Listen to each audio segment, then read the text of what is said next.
This week on Bedtime Stories, we will be exploring one of the most notorious covert military projects of all time, involving an alleged attempt during World War II to make a naval vessel disappear from the visual plane. In the aftermath, it was soon discovered that the test had tragic consequences, leaving many of its crew in states of unimaginable insanity, catatonia, and in some cases, far worse. Join us as we examine the infamous Philadelphia experiment. But first, thanks to Surfshark for sponsoring this episode. When I'm researching these stories, I visit many websites that I haven't been to before. Sometimes it can be sketchy going to these weird corners of the internet, but I know I'm safe when I use my Surfshark VPN. It has a clean web feature that blocks over 1 million known malicious websites, phishing methods, and other threats. I also love that Surfshark doesn't collect my browsing data due to their no-logs policy. I highly recommend getting a VPN to keep you safe when you're browsing online. There are lots of VPNs out there, but Surfshark is not only one of the fastest, but the only one to reach coverage of 100 countries. If you've never used a VPN or are looking for a new one, this is a great time to try Surfshark. And for a limited time, there's an exclusive Surfshark holiday deal. Go to surfshark.deal/bedtimestories to get up to 6 additional months for free. That's surfshark.deal/bedtimestories and use promo code bedtimestories to protect your online privacy today.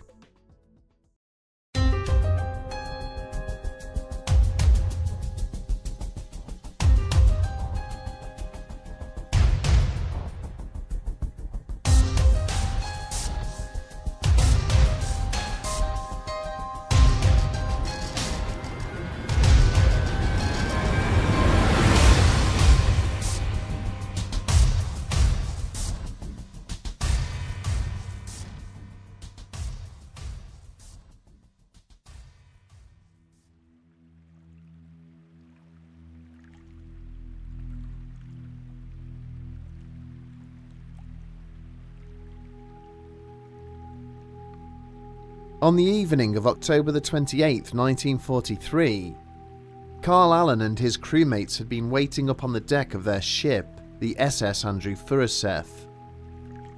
Lying nearly 100 meters away from their position was a brand new cannon-class destroyer escort, the USS Eldridge. Only 5 minutes before, the deck and upper workings of that vessel had been a hubbub of activity, until the order had been given for her crew to go below. Now, as she sat there on the surface of the water, surrounded by a plethora of other ships, she seemed almost abandoned. Allen and his crewmates speculated amongst themselves on what they were about to witness, but no one could be sure. They had only heard whispers. In any case, the mumbled conversations soon subsided as an ominous low humming began to emanate from the Eldridge. As they watched on, it appeared that she was beginning to smoke, but upon closer inspection, they realized that a greenish haze with no apparent source was now enveloping her entire hull. It quickly expanded far beyond her superstructure, to a point where it hung in the air only a meter or so from the deck of the Andrew Furuseth. All of a sudden, there was a blinding flash of light. Moments later, Allen and his crewmates were amazed to see that whilst the green haze had remained, the destroyer escort itself had completely vanished. As a low murmur of amazement began to circulate amongst them, Allen leaned over the deck railings and reached out, in an attempt to penetrate the strange greenish fog before him.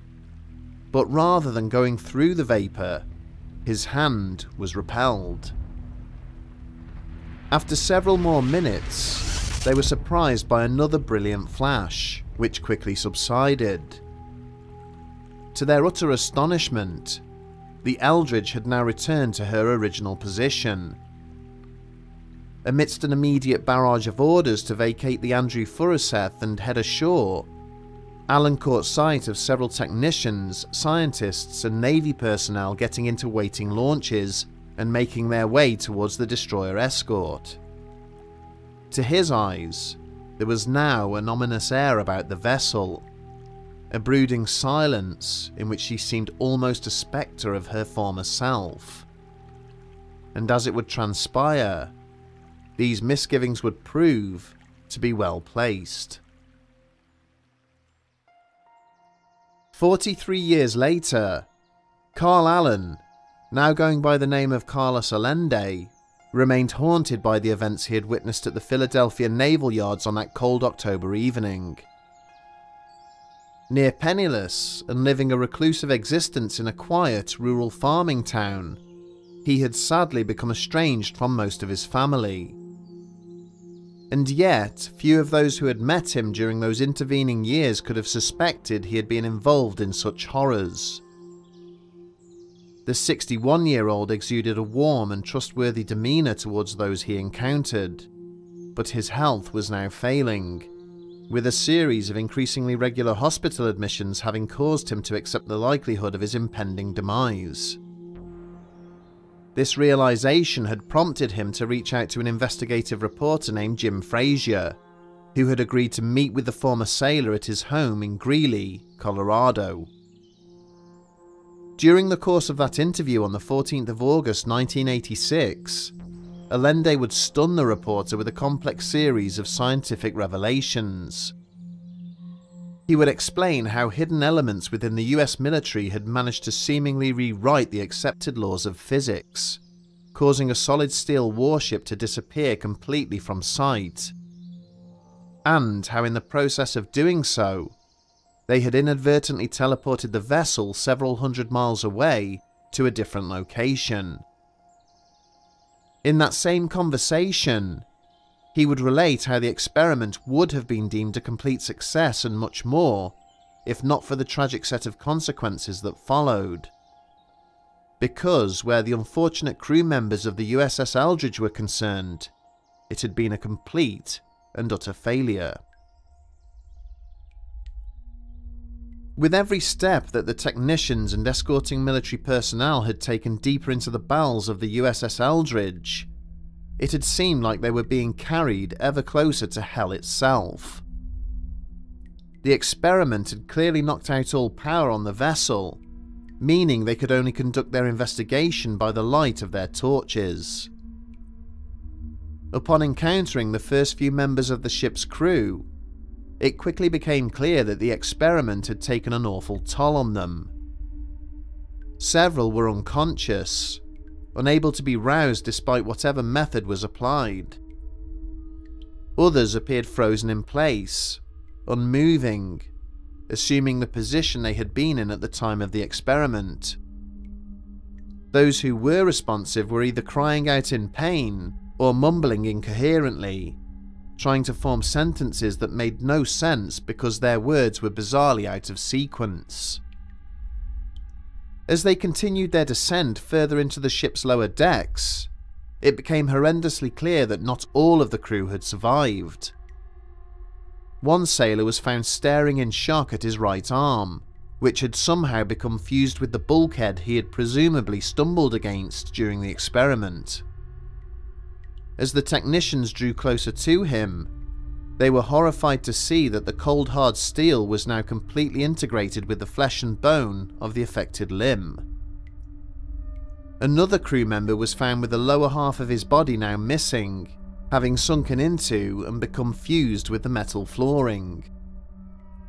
The shock of what had taken place was clearly etched upon the poor soul's agonized features, frozen in time at the point he had lost his life. The deeper into the warship's interior the group went, the worse the effects of the experiment seemed to have been upon the crew. 3 more sailors were found to have been swallowed up or integrated into the ship's hull at various points, none of whom could be revived or saved. Even more horrific was the bloodied remains of several men who appeared to have been turned inside out, with sections of their uniform and dog tags just visible from within the grisly mass of flesh and bone they had been reduced to. As time passed, the rooms and corridors of the Eldridge began to fill with anguished cries and howls, as the minds of those trapped inside began to swim back into focus. In the aftermath, the surviving crew members were closely monitored. They had been sworn to secrecy regarding the details of the experiment, but as it would transpire, many of these sailors had sustained long-lasting and even permanent anomalous side effects as a result of what they had been subjected to. Some would descend into sudden episodes of madness, acting with uncontrollable rage and anger for a brief period, before suddenly returning to normal as if nothing had happened. Certain crew members, however, would suffer a complete mental breakdown and never recover. In other cases, the unfortunate individuals would become trapped in what Alan referred to as deep freezes. In essence, those affected would immobilize on the spot, frozen in the pose of whatever action they had been conducting at the time, much like a statue. Incredibly, in a small number of these instances, the crewman would fade out of existence and never rematerialize. One sailor who became disorientated was observed to walk straight through a solid brick wall and was never seen again. During another incident, 2 sailors from the Eldridge became embroiled in a bar fight with crew members of another ship, only to then suddenly vanish in the midst of the ruckus. There were also rumours of an even more disturbing event, in which a former Eldridge crew member experiencing a deep freeze inexplicably burst into flames. His inert remains continued to burn uncontrollably for a further 18 days, despite efforts to extinguish the blaze. When pressed on an explanation for these terrifying incidents by Jim Frazier, Alan stated that he did not believe the torment experienced by the men was psychological. It was instead a physical side effect of the electromagnetic field they had been exposed to, which had knocked them temporarily out of sync with the rest of the world. In most cases, the simple laying on of hands by a friend or family member would somehow anchor the suffering person to reality and prevent them from fading away. But for a few unfortunate souls, this simple alleviation would not always prove successful. Whilst Alan could not fully explain the principles behind what would become known as the Philadelphia experiment, he did provide insight as to what had been intended, explaining that the scientists involved were experimenting with an idea known as unified field theory. This concept centered on the idea that fundamental forces such as electromagnetism and gravity could be amplified via the generation of significant amounts of electricity. In the process of doing so, it was further theorized that various underlying principles and side effects of these forces would simultaneously be increased. As a result, escalations in the degree of light reflection and refraction could and should therefore render objects inside the affected zone invisible to various forms of detection. Given the observations of Alan and the others present at the time of the alleged experiment, this would seem to have been successfully achieved. After all, the USS Eldridge did disappear completely from the visual plane, before then reappearing several minutes later. But during interviews with the ship's crew in the days and weeks that followed, it became clear that there may have been a further unanticipated result of the experiment. After regaining their memories following the stresses they had been subjected to, several claimed that the ship had been teleported elsewhere in the process. During this temporary displacement, they believed they had recognized some of the features of the naval base at Norfolk in Virginia, located nearly 300 miles away to the south. Discreet inquiries were therefore carried out at the location, and several witnesses reported having briefly seen the USS Eldridge there on the day in question.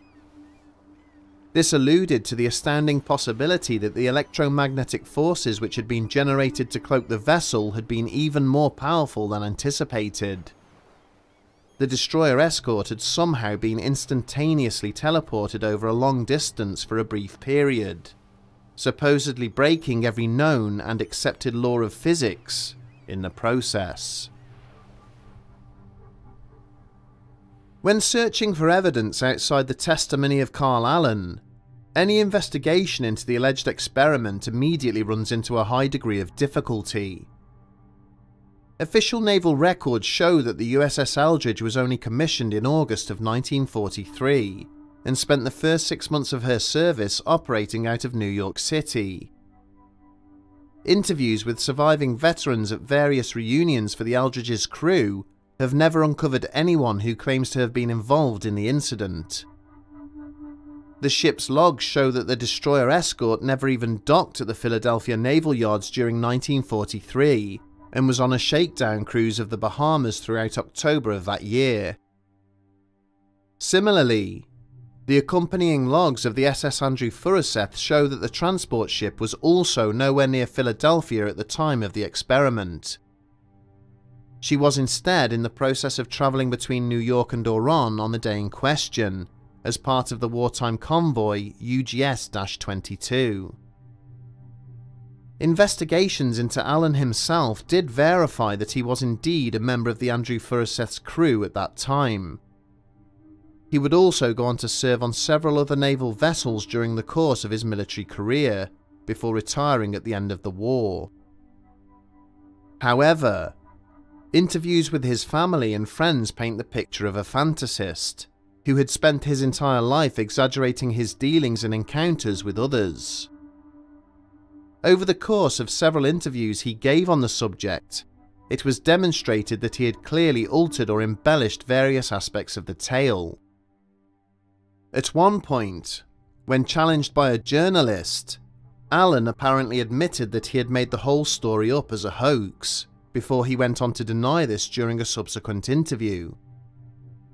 The increasing pushback and criticism of his assertions eventually forced him to retire away from public life, living a relatively elusive and secretive existence where he refused to give any further interviews on the matter, until his death in March of 1994.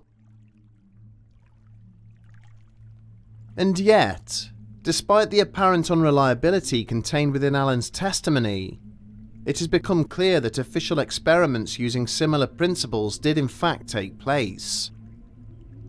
Efforts to render ships invisible to magnetic triggers of enemy mines and torpedoes, known as degaussing, were undertaken by the Allied navies during World War II. These involved running a series of electrical cables and coils around the perimeter of the ship in order to generate a decoy low-level electromagnetic field, an example of which can be seen aboard HMS Belfast, a World War II museum ship which is docked on the River Thames in central London.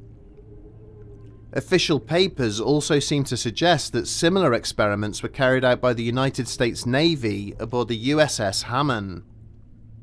The Hammann was an Edsall-class destroyer, which was indeed based in Philadelphia at the time the events related by Allen are alleged to have taken place.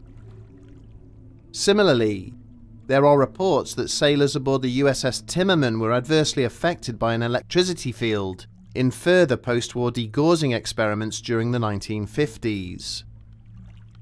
Over the years, more witnesses who claim to have been present at the Philadelphia Naval Yards during the experiment have also come forward.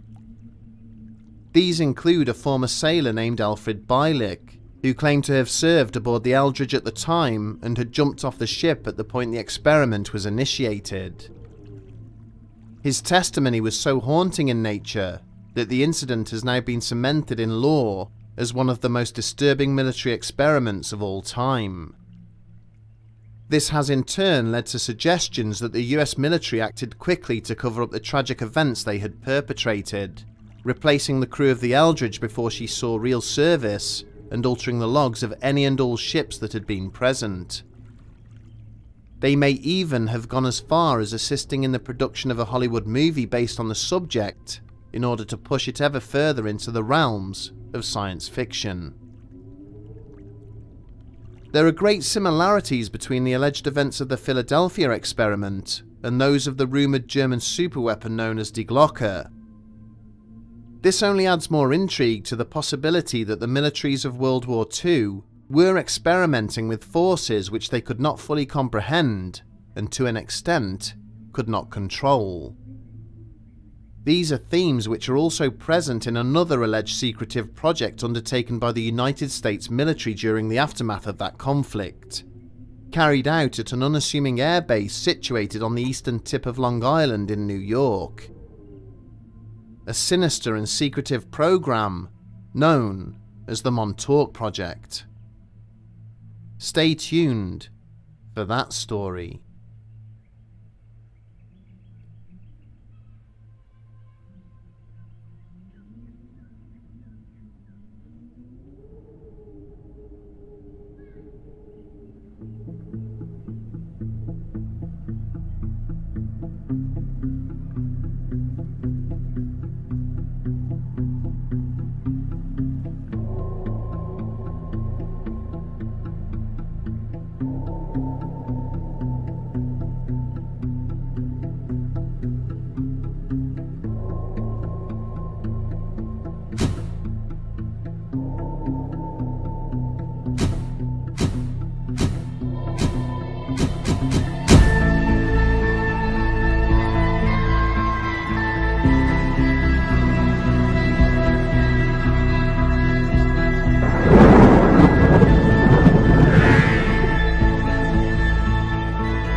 What's the matter?